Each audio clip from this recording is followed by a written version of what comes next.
हमारे पहले के पीढ़ियों ने जो बलिदान दिया, जो त्याग दिया, जो मेहनत की। अच्छा, एक कांग्रेसी का नाम बताओ जिसने बलिदान दिया। एक कांग्रेसी बताओ जिसने जो है 1885 से 1947 तक बलिदान दिया। एक नाम बताओ। सारे कांग्रेसी एक नाम जो फांसी पे चढ़ गया, जिसको काला पानी हो गया, जिसको जो है आजीवन कारा, एक कांग्रेसी का नाम बता दीजिए। मैं इतनी बात कांग्रेसी सुनो ना, दो मत, मैं एक नहीं बहुत बता सवाल आपसे। आप कांग्रेस है? हाँ, कांग्रेस तुमको भी कांग्रेस से पूछना है जी।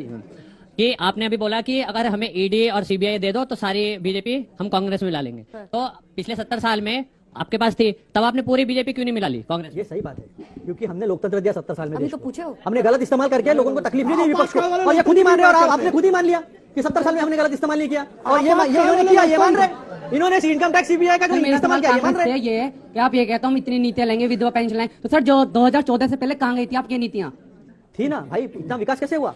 सर मुझे एक बात बताइए, जो देश में पिन नहीं बनती थी, महिलाएं रोड पे घूम पाती थी, पर सर आप खुल के कह सकता हूँ, मैं आज खुल के कह रही है महिलाएं कि हाँ हम आराम से घूम पा। पहले कोई नहीं कहता था आपके पक्ष में, ना आज कह रहा है, क्योंकि बीजेपी ने काम करा है। आप जवाब दीजिए। एक देखिए आप एक देखिए, ये देश 2014 में भी जागतिक महासत्ता बनने की रेस में था, दुनिया मानती थी। इस देश में एक पिन नहीं बनती थी, 32 करोड़ की जनसंख्या थी, 100 साहब मिले थे यहाँ, साहब मुंबई में मिले थे, कानपुर में 1947 में। आप कानपुर के बताइए मुझे, कानपुर में मिलती कि नहीं 1947 के पहले? 1947 में मुंबई में मिला थी कि नहीं थी? पिन नहीं बनती थी और कपड़ा बन जाता था, सुई नहीं बनती थी। क्या महाराज क्या कर रहे हैं आप? एक मिनट, ये जो प्रेम शुक्ला जी अपना ज्ञान का जो प्रदर्शन कर रहे हैं, जरा मैं इनको एक्सपोज करूं। बताइए ना एम्स था, ना डीआरडीओ था, ना इसरो था, ना आईआईटी थी। सारे चीज देश को अण्वस्त्रधारी बनाया, अणुबम हमने बनाया। पाकिस्तान के 2 टुकड़े कर दिए तो बातें ही करते हैं। पाकिस्तान के 2 टुकड़े कर दिया, वॉर झेले है, देश में हरित क्रांति हुई, देश में श्वेत क्रांति हुई, देश में नीली क्रांति हुई। ये सारी चीजें हुई है जो ये नकारते हैं, देश के पुरुषत्व को नकारते हैं, जो अटल बिहारी वाजपेयी जी ने कहा था संसद में, ये नकारते हैं। अपने ही देश की प्रगति को नकारते हैं, अपने देश के किसान की जो मिल्कियत है उसको नकारते हैं, अपने देश को नकारते हैं। केवल और केवल जो किया बीजेपी ने क्या किया है? बीजेपी ने महंगाई दी है, बीजेपी ने बेरोजगारी दी है, बीजेपी ने देश की संपत्ति जो खड़ी की थी 70 साल में लोगों ने खड़ी की थी, वो बेचने का काम कर रहे हैं। बीजेपी का क्या होता है?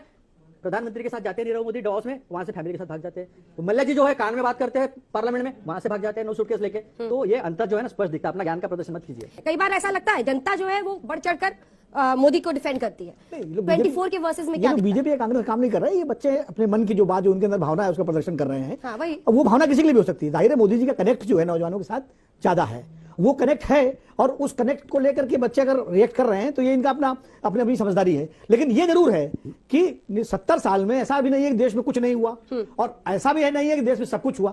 हमेशा प्रगति निरंतरता में होती है। मेरे बाबा अगर पैदल चलते थे और मेरे पिताजी स्कूटर पर चलते थे और मैं आज कार पर चलता हूं, इसका मतलब नहीं मेरे बाबा निकम्मे थे।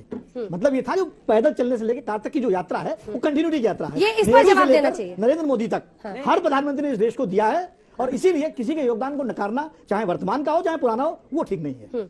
ये बहुत बड़ी बात है। और इस वजह से क्या पूर्व प्रधानमंत्रियों पर आप लोग जो एक के बाद एक प्रश्न करते हैं, प्रहार करते हैं, हमला करते हैं, उसकी जरूरत है पॉलिटिक्स में? देखिए, आदरणीय नरेंद्र मोदी जी ने स्वयं लाल किले से कहा कि हर प्रधानमंत्री का योगदान है, लेकिन योगदान के साथ साथ जितना योगदान है बताया जाएगा। अब ये कह रहे हैं कि साहब सुई नहीं बनती थी, मैं मिल बता दे रहा हूं। तो इनका संकट एम्स इनके जमाने में एक दिल्ली में हुआ करता था। आज अगर भारत के अलग अलग हिस्सों में एम्स है तो इसको बताया जाए कि नहीं बताया जाए? इनके जमाने में हर सड़क गांव तक सड़क नहीं पहुंचाई गई थी। अगर प्रधानमंत्री अटल बिहारी वाजपेयी ने एक योजना शुरू की और प्रधानमंत्री ग्राम सड़क योजना हर गांव पहुंची, अगर स्वर्ण चतुर्भुज की उन्होंने परिकल्पना की और उसके कारण अगर जो है पूरे देश में हाईवे खड़े हो गए, तो बताना पड़ेगा। इनके जमाने में 74 एयरपोर्ट थे, अगर आज उसको 148 एयरपोर्ट तक ले गए तो हम बताएंगे ना, तो ये बताना अपराध हो गया।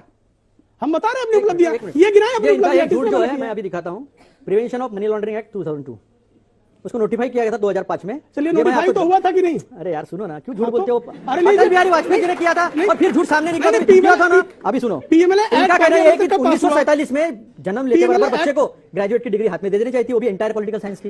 ये इनका कहना है कि 47 में जो है, मैंने कहा बच्चा पैदा हुआ उसको एंटायर पॉलिटिकल साइंस की डिग्री दे दी, उसको KG1 KG2 primary high school college ये नहीं करना था, सीधा ग्रेजुएट का डिग्री दे देना चाहिए था। तो ये जो है ना देश के पौरुषत्व को गलत करना है। जो लोगों ने किया इस देश की जनता ने, हमारे पहले के पीढ़ियों ने जो बलिदान दिया, जो त्याग दिया, जो मेहनत की। एक कांग्रेसी बताओ जिसने जो है 1885 से 1947 तक बलिदान दिया। एक नाम बताओ। सारे कांग्रेसी, एक नाम जो फांसी पे चढ़ गया, जिसको काला पानी हो गया, जिसको जो है आजीवन कारा, एक कांग्रेसी का नाम बता दीजिए। मैं इतनी बात कांग्रेसी सुनो ना, सुनो ना, दो मत, मैं एक नहीं बहुत बताता हूँ, बहुत बताता हूँ। एक ही से काम सुनो सुनो बताता हूँ। फांसी पे चढ़ गए एकदम। सुनो ऐसा है कि ये जी, जो चिढ़ते फिर हैं काय का ना, बलिदान? देखो देखो, फिर बलिदान किस बात का? एक बात का हमें किस बहुत किस गर्व बात है। का बलिदान? सुनो ना, नाभा जेल में माफी मांगने का बलिदान? सुनो ना, क्या महाराज? हो गया अभी हमारी बात सुनोगे? हाँ सुन रहे हैं भाई, अभी आप ही देखो, सुन रहे हैं, अभी उसी जवाब देखो, दे रहे हैं। पहली बात तो मुझे इस बात का गर्व है, मैं ऐसे संगठन से आता हूँ जो अंग्रेजों द्वारा जो स्थापित कभी है। मुखबिर नहीं थे, जो कभी मुखबिर नहीं थे,